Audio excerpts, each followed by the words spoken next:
আমরা বর্তমানে আছি হচ্ছে আমাদের কক্সবাজারের বিডিসিএল এর গ্যাস সিটিএমএসে। এটা হচ্ছে আমাদের বাইরের থেকে যে আমরা বাংলাদেশে এলএমজি নিয়ে আসি, এই এলএমজি টার্মিনাল মূলত জিডিসিএল এর এই প্রান্তটাতেই হচ্ছে আমাদের এলএমজি ঢোকানো হয়। বাইরে থেকে তো আমরা যে এলএমজিগুলো বাইরের কান্ট্রি থেকে নিয়ে আসি, সেই এলএমজি দিয়ে আমাদের গ্যাসের প্রায় 40% থেকে 50% প্লাস চাহিদা মেটানো হয়। সো ওই বাইরে থেকে আমরা এলএমজিগুলো যেগুলো নিয়ে আসি বড় বড় কন্টেইনার লঞ্চে করে, সেগুলো আমাদের এই পাশে আমাদের যে সমুদ্র আছে সেই সমুদ্র বন্দরে ভেড়ার পরে সেখান থেকে আমাদের পাইপলাইন আছে, সেই পাইপলাইন দিয়ে আমাদের সর্বপ্রথম জিডিসিএল এর এই জায়গায় আসে।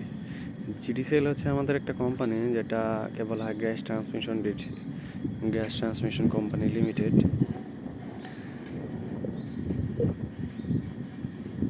এই কোম্পানির মাধ্যমেই মূলত আমাদের বাংলাদেশের যে গ্যাসগুলো আমরা পাই, প্রাকৃতিক গ্যাস থেকে শুরু করে বাইরের থেকে এলএমজি আমদানি করা গ্যাসগুলো, এইগুলো আমাদের ট্রান্সমিশন করে বিভিন্ন ডিস্ট্রিবিউশন কোম্পানিকে, যেমন তিতাস, বাখরাবাদ, সিলেট গ্যাস ফিল্ড বা Jalalabad. Sylhet gas field gas উত্তোলন করে, জালালাবাদ গ্যাস আমাদের পশ্চিমাঞ্চল গ্যাস, এগুলাতে মূলত ইনারা জিটিসিএল তাদেরকে ডিস্ট্রিবিউশন করে গ্রাহক পর্যায়ে বিক্রি করার জন্য। মূলত জিটিসিএল কাউকে গ্যাস সরাসরি কোনো বেসরকারি প্রতিষ্ঠান বা কোনো প্রতিষ্ঠানকে দিয়ে থাকে না।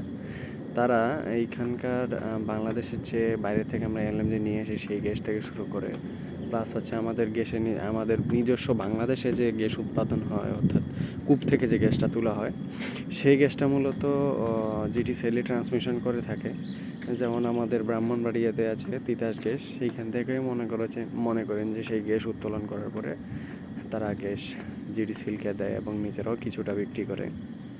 তারপরে হচ্ছে সুন্দরবন গ্যাস, যেটা আমাদের ফলাতে আছে, তারা সেইখানে নিজেরাই তোলে এবং সেটা বিতরণ করে। এখন পর্যন্ত সেই গ্যাস বাংলাদেশের ভিতরে চলে আসতে পারে নাই, শুধুমাত্র বলা যায় আমাদের বদ্বীপটা আছে সেটার মধ্যেই সীমাবদ্ধ আছে। অদূর ভবিষ্যতে হয়তো বা সেটার জন্য ট্রান্সমিশন লাইন আলাদা করে স্থাপন করা হবে। বাট আমি আপনাদের জানার উদ্দেশ্যে এই জিনিসটা শেয়ার করলাম আপনাদের কাছে। আশা করি ভালো লাগলে আমি নিজেকে ধন্য মনে করব। আসসালামু আলাইকুম।